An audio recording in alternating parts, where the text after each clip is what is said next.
කෝටියක් කොහොමද ගන්නේ කොහොමද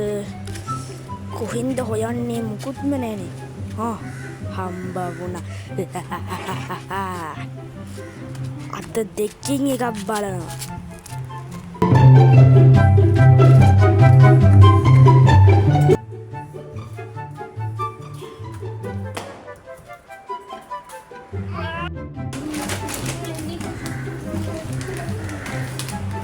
ජීවත් වෙන්න මේ මොකද්ද නටන නාටකම හා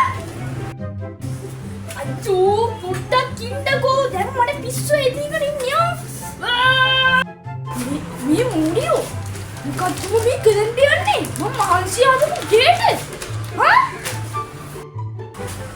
ඊයේ නිව්සික බලද්දී ඊයේ නිව්සික බලපින මට ඉඳි ආපදාවට ගියා කඩලා ගියත් රුපියල් කෝටියක් අම්මා ඒ කෝටියට මට ලැබෙන්නේ අපි කඩමු ගිය කඩමු උන් කඩනු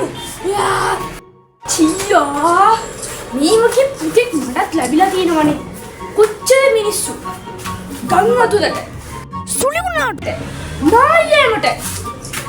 දුක් විඳිනවද මේ ආපදා දුර මිනිස්සුන්ට රචින් ගෙවන සල්ලි ඔබ ගන්ට යනවනේ කොච්චර කෑදද ගමන්දී නවත්තපන් මෙරි නවත්තපන්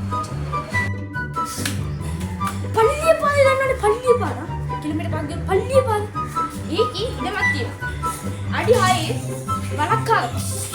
හරිද වලක් කාලා තත්ති නිදානයක් තියෙනවා මොසෙකි කිව්වද යකලින්දියා ඕ නිදානයක් හම්බෙනවා උඹ ඇතුළට යන්න මම මෙහි මල්ලලා පස් දාන්න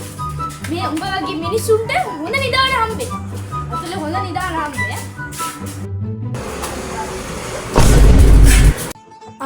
අනේ මේ වගේ මිනිස්සු ඉන්නකම් කෝ ඉතින් අපේ රටට